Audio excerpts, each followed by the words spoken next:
முதலமைச்சர் அவர்கள் வந்து பாத்தீங்கன்னா நிறைய இன்ஸ்ட்ரக்ஷன் கொடுத்திருந்தாங்க. லாஸ்ட் கலெக்டர் மீட்டிங்லயும் அந்த இன்ஸ்ட்ரக்ஷன் கொடுத்திருந்தாங்க. அதன்படி இன்றைக்கு வந்து ஸ்ரீரங்கம் மற்றும் திருவானைக்கோயில் பகுதிகளில் இருக்கக்கூடிய பொதுமக்களை சந்தித்து அவர்களுக்கான மக்கள் குறை தீர்ப்பு முகாம் வந்து இங்க நடத்திக்கிட்டு இருக்கோம்.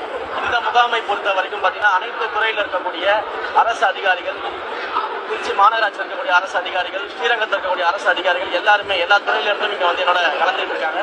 பொதுமக்கள் வந்து நிறைய மனுக்களோட அவங்களுடைய குறைகள் எல்லாமே வந்து இங்க வந்து சொல்லி அதற்கான விஷயங்களை சரி பண்ணி தரணுன்றதை ரிக்வஸ்டா வச்சிருக்கிறாங்க. நிறைய பட்டா பிரச்சனைகளை பத்தி பேசிக்கிறாங்க.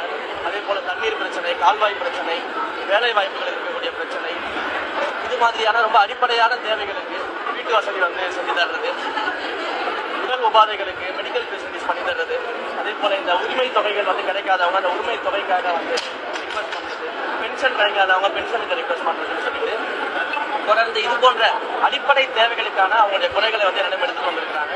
ஸோ இந்த விஷயத்தை வந்து நிவர்த்தி பண்ணுறதுக்காக அதிகாரிகளோட உடனடியாக அவங்களுக்கு என்னென்ன பண்ண முடியும்ன்றதை டிஸ்கஸ் பண்ணிட்டு தொடர்ந்து அதை ஃபாலோ பண்ணி அந்த குறைகள் எல்லாம் வந்து சரி செய்து தருவதற்கான நடவடிக்கைகளை இந்த குறை தீர்ப்பு முகாம் போல எடுத்திருக்கோம். இது இன்றைக்கு மட்டுமல்ல, இப்போ ஸ்ரீரங்கம் திருவானைக்கோயில் பகுதியில் பண்றோம், அடுத்தது வந்து சிறுகமணி பேரூராட்சியில் இதை பண்றோம். அடுத்த ஒரு 3 நாட்கள் தொடர்ந்து ஸ்ரீரங்கம் சட்டமன்ற தொகுதி முழுக்க இருக்கக்கூடிய மணிகண்டம் ஒன்றியம், அந்தநல்லூர், மணப்பாறை போன்ற ஒவ்வொரு இடங்கள்லையுமே நாங்கள் நேரடியாக சென்று அங்க இருக்கக்கூடிய மக்கள் அதிகாரிகளோட சேர்ந்து சந்திச்சு அவங்களுடைய குறைகள் எல்லாத்தையும் கேட்டறிஞ்சு அதற்கான சொல்யூஷனை கொடுக்கறதுக்கான ஒரு முயற்சியாக இதை எடுத்துக்கிறோம். ஸோ தொடர்ந்து இது ஒரு தடவை மட்டும் இல்லாம ஒரு பீரியாடிக்கல் இன்டர்வல்ல மக்களை தொடர்ந்து சந்திக்கக்கூடிய நிகழ்வு நடந்துகிட்டே இருக்கும். ஸ்ரீரங்கம் சட்டமன்ற தொகுதியை பொறுத்த வரைக்கும் அந்த மக்கள் என்னை நம்பி வாக்களிச்சிருக்கிறாங்க. அவங்களுடைய குறைகளை எல்லாம் நிச்சயமாக சரி செய்வோம்னு சொல்லி மாண்புமிகு முதலமைச்சர் அவர்களை நம்பி வாக்களிச்சிருக்கிறாங்க. மாண்புமிகு முதலமைச்சர் அவர்களும் மக்கள் மீது மிகப்பெரிய அன்பு கொண்டவங்க. அப்ப அப்படி இருக்கக்கூடிய சூழல்ல தொடர்ந்து இது போன்ற மக்கள் குறை தீர்ப்பு முகாம்கள் ஸ்ரீரங்கம் சட்டமன்ற தொகுதியில் இருக்கக்கூடிய ஒவ்வொரு பகுதிகள் ஒன்றியங்களிலும் நிச்சயமாக நடைபெறும். அந்த தொடர்ச்சியாக நடைமுறையின் மூலமாக மக்களுடைய குறைகளை நேரடியாக கேட்டறிந்து அதிகாரிகள் மூலமாக அதை சரி செய்வதற்கான அனைத்து நடவடிக்கையும் எடுக்கப்படும். அந்த கிழக்கு கோபுர வாசல் பணியை பொறுத்த வரைக்கும் அதுல கொஞ்சம் தொய்வு இருந்துச்சு. இப்ப நம்ம பொறுப்பேற்றதுக்கு பிறகு அதை மிக விரைவாக முடிக்கணும்னு சொல்லி சம்பந்தப்பட்ட பேசியிருக்கோம். அதை மிக விரைவாக முடித்து அதை ஓபன் பண்றதுக்கான அனைத்து பணிகளையுமே நான் முடிக்க முடியும். எவ்வளவு சீக்கிரம் முடியுமோ அவ்வளவு சீக்கிரம் முடிச்சுட்டு நிச்சயமாக அதை திறந்து மக்களுக்கான பயன்பாடு பண்ணுறோம். இந்த பட்ஜெட்ல வந்து பாத்தீங்கன்னா வரக்கூடிய இந்த அறநிலையத்துறையினுடைய பட்ஜெட் வெளியிடும் பொழுது ஒட்டுமொத்தமாக தமிழ்நாட்டில் இருக்கக்கூடிய கோயில்களுக்கான அடிப்படை வசதிகளை மேம்படுத்துவதாகவும் பக்தர்களுடைய வசதிகளை மேம்படுத்துவதற்காகவும் கோவில்களுடைய திருப்பணிகளுக்கு முக்கியத்துவம் கொடுக்கப்படும். அதே போல கோயில்கள்ல எந்த இடங்கள்லாம் இடிஞ்ச நிலையில கோயில்கள் இருக்கு, வழிபாடு இல்லாத கோயில்கள் எந்த இடங்கள்லாம் இருக்கு, இன்னும் வந்து கவனிக்கப்பட வேண்டிய சின்ன சின்ன கோயில்கள்லாம் எல்லாம் இருக்கு, நிறைய ஹிஸ்டாரிக்கலான டெம்பிள்ஸ் எல்லாம் பாத்தீங்கன்னா இன்னும் வந்து வழிபாட்டு இல்லாம இருக்கு. நிறைய இடங்கள் இன்னும் வந்து அவங்களுக்கு திருப்பணிகள் செய்யாம அந்த கோயில்களுடைய மண்டபங்கள் சரியா இல்லாம, கோபுரங்கள் சரியா இல்லாம, கோயில் பல இடங்கள்ல வந்து சிறைகள் சரியா இல்லாம, இப்படிப்பட்ட சூழல்ல பராமரிப்பு இல்லாமல் இருக்கக்கூடிய கோயில்களை சரி பண்றது, குளங்கள் கோயில்களை மேம்படுத்துவதற்கான நடவடிக்கைகளை மேற்கொள்வது, குறிப்பாக ஆன்மீகமும் நம்முடைய தமிழும் வந்து ஒன்றி பிணைந்தது, அதை வந்து மாற்றவே முடியாது. அப்போ நம்முடைய தமிழ்நாட்டை பொறுத்த வரைக்கும் ஆன்மீகமும் தமிழும் வந்து ஒன்றி பிணைந்து இருக்கக்கூடிய ஒரு விஷயம். அப்ப இது சார்ந்து இருக்கக்கூடிய விஷயங்களுக்கு நம்முடைய பட்ஜெட்ல வந்து பாத்தீங்கன்னா நீங்க சொல்லக்கூடிய அடிப்படை விஷயங்களோட சேர்த்து மிக பெரிய அளவுல வந்து மக்களுக்கான திட்டங்கள்லாம் கொண்டு வரலாம் முடியும். அதற்கான முயற்சிகள் ரிஃபார்ம் பண்ணலாம் இருக்கும். நிச்சயமாக அது எல்லாமே அறிவிக்கப்படும். ஆல்ரெடி நம்ம வெளியிட்டிருக்கோம் சார். அந்த உயர்வை வந்து நாங்கள் பண்ணவே இல்லை, இன்னும் கட்டண உயர்வு பண்ணவே இல்லை. பட் பல இடங்கள்ல பண்ணியாச்சுன்னு சொல்லி ஒரு தவறான பிரபகண்டாவை பண்ணிட்டு இருக்காங்க. மக்களை தூண்டும் விதமாக பல முயற்சிகளை பண்ணிட்டு இருக்காங்க. அது ஏற்கனவே நடைமுறையில் இருந்த ஒன்று. அதற்கான விளம்பரத்தை கொண்டு மக்கள்கிட்ட கருத்து கேட்டு தான் பண்ணிருக்கிறாங்க. மக்களுடைய கருத்தின் அடிப்படையில் தான் முடிவு செய்யப்படும். மக்கள் கருத்துல வேண்டாம்னு சொல்லிட்டாங்கன்னா நாங்கள் அதை கைவிட போறோம். மக்கள் இல்லைங்க பண்ணலான்னு சொன்னா அடுத்த கட்டத்துக்கு போக போறோம். இதை நாம் மிக தெளிவாக இருக்கோம். மக்களுடைய தீர்ப்புக்கு மாறாக இந்த ஆட்சியில எதுவுமே நடக்காது.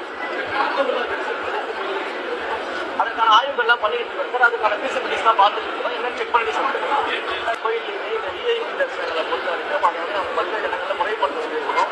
இப்போ இந்த மாதிரியான கல்ச்சர்ஸ்ல வந்து நாங்கள் முடிவுகள் எடுக்கிறதுக்காக சில டிஸ்கஷன்ஸ்லாம் பண்ணிட்டு இருக்கோம்.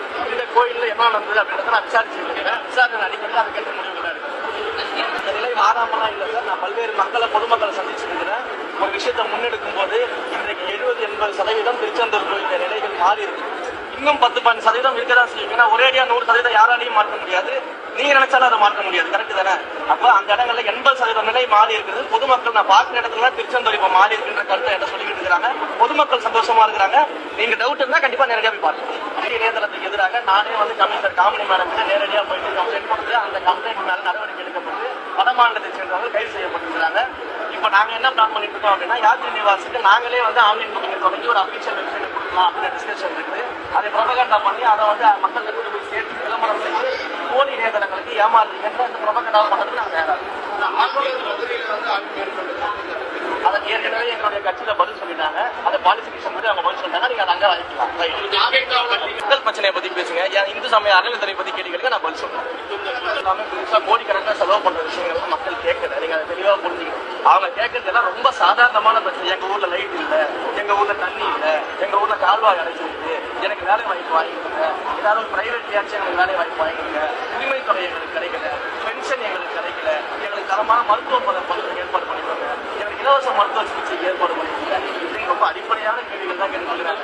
முதல்ல இந்த அடிப்படையே வந்து இங்க செய்யாம இருக்கிறாங்க. இந்த அடிப்படைக்கெல்லாம் பெரிய அளவு தொகையெல்லாம் தேவையில்லை. ஆல்ரெடி எங்களுடைய நிர்வாகத்தோட பணங்கள்லாம் இருக்கும். அதை வச்சு நான் செஞ்சுட்டு வருவோம். கவலையப்படுறேன் மட்டும் இல்லை, அரசு அதிகாரிகளை சரியாக கையாளாத முன்னாள் இருக்க அரசியல்வாதிகள் கொடுத்துட்டு நம்ம போயிட்டு சட்டமன்றத்தில் உட்காந்துட்டோம், நம்ம அரசியல் நிகழ்ச்சி கட்சிகளில் கலந்துக்கிட்டோம் அப்படின்னா அதை செய்ய மாட்டாங்க, ஃபாலோ பண்ண மாட்டாங்க. கண்டிப்பா அந்த லேக் இருக்க தான் செய்யும். பட் நம்மளுடைய ஆட்சியை பொறுத்த வரைக்கும் எல்லா அமைச்சர்களும் எம்எல்ஏக்களும் தொடர்ந்து ஃபாலோ பண்ணிட்டு இருக்கோம். ஒவ்வொரு விஷயத்தையும் வாரம் ஃபாலோ பண்ணி ரிவ்யூ பண்ணிட்டு இருக்கோம். ஒவ்வொரு மாதங்களும் ரிவ்யூ பண்ணிட்டு இருக்கும்போது நிச்சயமாக அரசு அதிகாரிகள் சிறப்பாக செய்யலாம்.